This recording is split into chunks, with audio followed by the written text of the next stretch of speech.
mbifurije kugira umwaka mushya muhire hano kuri Era TV show number 1. Reka nizere ko mumeze neza, reka nizere ko mukomeje kugira ibihe byiza, reka nizere ko mukomeje kugubwa neza cyane. Twongeye kugaruka nyuma y'igihe kinini cyane mutatwumva hano kuri Era TV show muri rusange.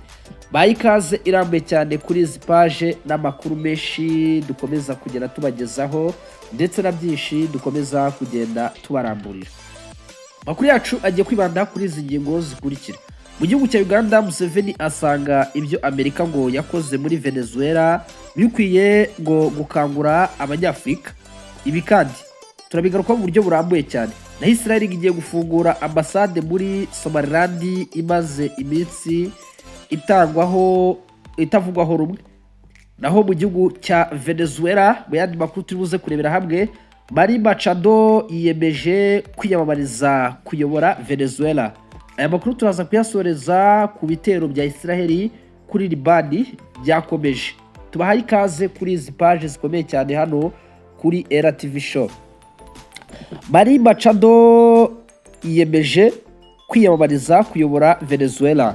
Uyu ni umunyapolitike utavuga rumwe n'ubutegetsi bwa Venezuela, Maduro, wahawe igihembo cy'amahoro cya Nobel umwaka ushize. Yatangaje ko yiteguye gusubira mu gihugu cye no kwiyamamariza kuyobora igihugu cya Venezuela. Uyu munyapolitike utavuga rumwe n'ubutegetsi bwa Venezuela, Maduro, wahawe igihembo cy'amahoro cya Nobel umwaka ushize, yatangaje ko yiteguye gusubira mu gihugu cye no kwiyamamariza kuyobora iki gihugu.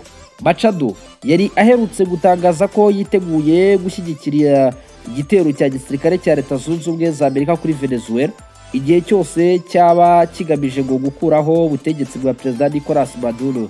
Kuri ubu ameze nk'umuntu rero wabashije kubona ibyo yifuzaga, kubera ko icyo gitero cyarabaye kandi cyabashije gufata Perezida wa Venezuela Nicolas Maduro, dore ko kandi no ku munsi w'ejo yagejejwe mu nkiko. Kuri uyu wa tariki 6 Mutarama 2026, Maduro yashimye cyane Perezida wa Leta Zunze Ubumwe za Amerika Donald Trump wakuye umwanzi we mu gihugu, ndetse aniyemeza gusubiramo akiyamamariza kuyobora iki gihugu. Trump yagaragaye afite icyizere cyo gukorana na Perezida w'inzubacyuho witwa Delcy Rodriguez ndetse n'abandi bayobozi bagize guverinoma ya Maduro. Maduro kandi w'imyaka 53 wari warahunze Venezuela umwaka wa 2025 yavuze ko ari gutegura gusubirayo, kandi ko mu gihe cya vuba ahangaha, ndetse yemeza ko rwose amatora yaba anyuze mu mucyo yayatsinda ku kigero nibura kiri hejuru ya 90%.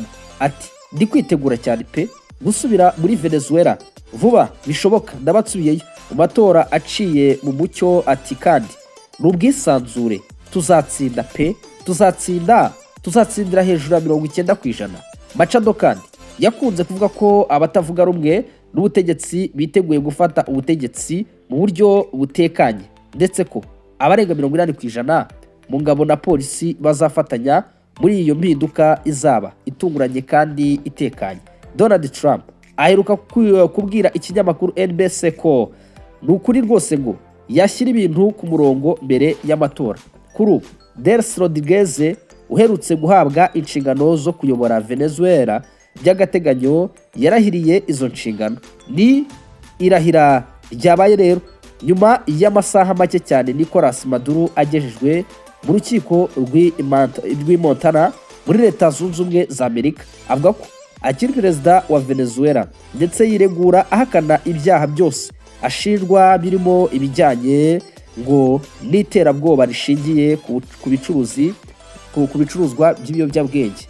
Uyu ni Nicolas Maduro umaze iminsi avugwa mu itangazamakuru, aho kandi agarukaho cyane.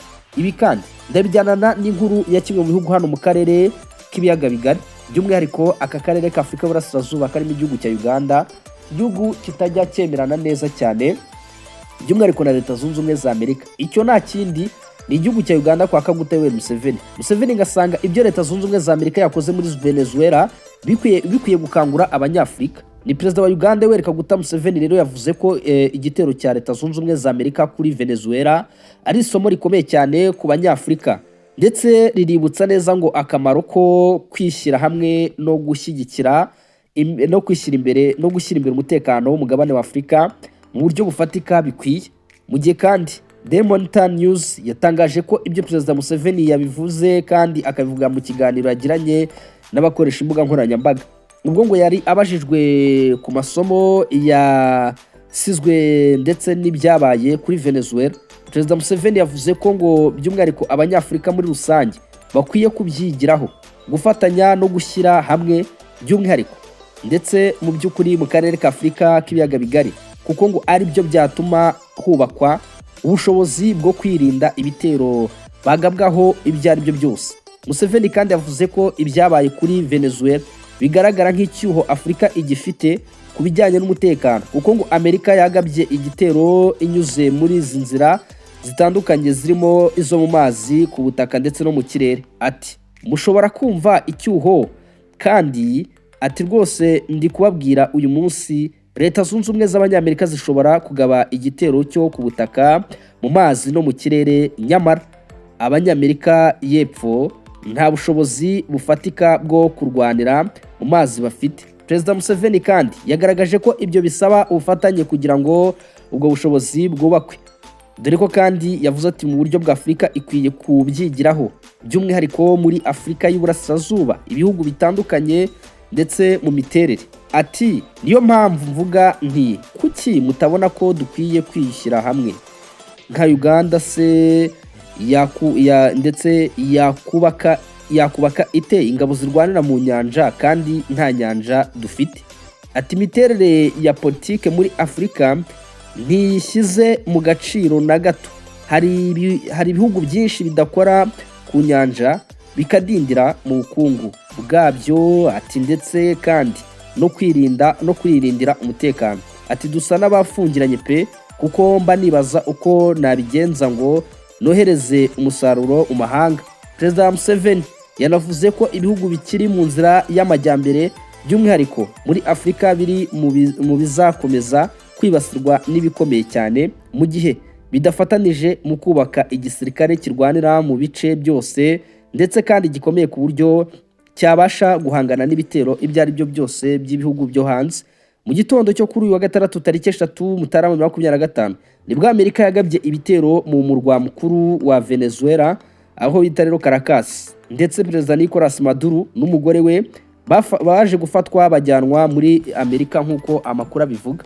Ibi rero birerekana ko kugeza amagingo yangaya ku bwa Museveni ngo umugabane wa Afurika akabaye wiga byinshi cyane, ukamenya byinshi ndetse bagahuriza hamwe bagasenyera umugozi umwe. Ayo na makuru arimo arajyana rero naya yo muri Venezuela, nari mvuze ngo tuyahereho kandi nayo tuyababwira. Naho mu yandi makuru, Israeli bivuga ko ngo irimo gufungura ambasade muri Somaliland imaze iminsi kandi itavugwaho rumwe. Ni nyuma y'iminsi mike cyane Israel itangaje ko yemeye Somaliland nk'igihugu. Minisitiri w'Ububanyi n'Amahanga wayo yitwa Yose yagiriye uruzinduko rero rwa mbere muri Somaliland, ndetse anatangaza ko bagiye kuhafungura ambasade mu minsi iri imbere. Leta ya Somalia isanzwe ifata Somaliland nk'intara yayo, yahise rero yamagana urwo ruzinduko rwa Israel. Inavuga ko ngo ari ukwivanga mu bibazo bikomeye cyane by'imbere mu gihugu cyayo ndetse bitayireba. Ibiro ntaramakuru AP byatangaje ko ubwo Siasal yari ari hariya Hargeza mu murwa mukuru wa Somaliland, hari amashusho ngo yakwirakwiye ku mbuga nkoranyambaga agaragaza indege z'intambara ziguruka hejuru y'uwo mujyi, nubwo ngo bitahise rero bimenyekana igihugu izo ndege ziturutsemo. Mu biganiro yagiranye na perezida wa Somaliland Abdurrahman Mohamed Abdallah, Minisitiri Sal yavuze ko Israel ngo itazadohoka ku cyemezo yafashe cyo kuyifata ndetse ngo cyo kuyifata nk'igihugu, nubwo ngo hari igitutu iri gushyirwaho kugeza amagingo yangaya.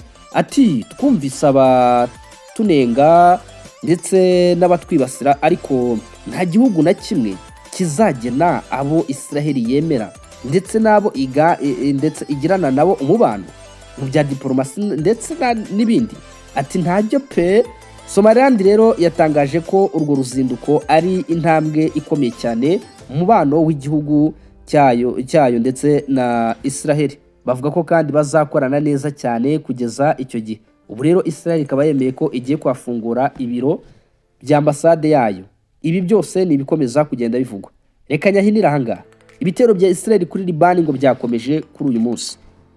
Igisirikare cya Israel kirwanira ku butaka cyarashiye mu bice bitandukanye byo mu majyepfo ndetse n'uburasirazuba bwa Libani. Ni ibitero byagabwe kuri uyu wa mbere tariki 5 kugera kwa kabiri tariki 6 Mutarama 2026. Byagabwe nyuma y'iminsi mike cyane. Mugaba mukuru w'ingabo za Libani atangaje ko agiye gutangaza gahunda ya guverinoma yo kwambura intwaro abagize umutwe wa Hezbollah baturiye imipaka ya Israel.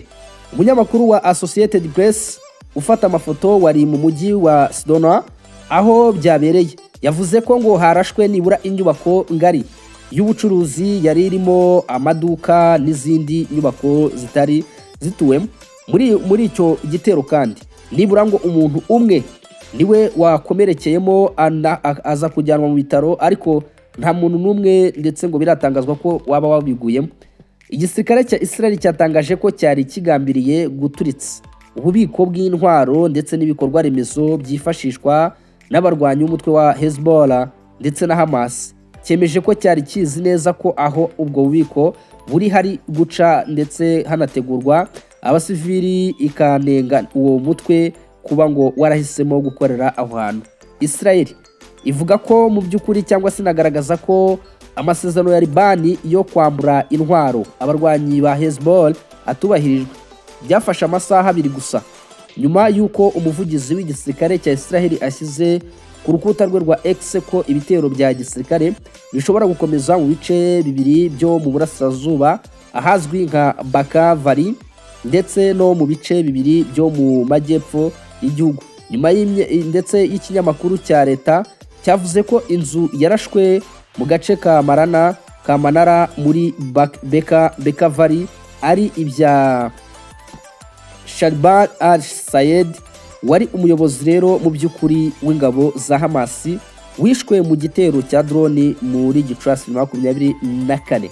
Ibi byose ni ibikomeza kugenda bitangazwa ni hagati ya Israel ndetse n'igihugu cya Libani. Intambara zo zikomeje kwiyongera kuri uyu mugabane ndetse w'uburasirazuba bw'Uburayi rwagati, aho ubona ko ibintu bitoroshye. Reka tubashimire cyane abakurikirana RTV show, ibiganiro byacu ndetse n'inkuru zigiye zitandukanye tugomba kujya tubagezaho 5 kuri 5, twabwira uko ibintu byifashe. Mugire ibihe byiza, Imana n'umugisha bikomeze kwa namwe imirimo itandukanye mugenda muko.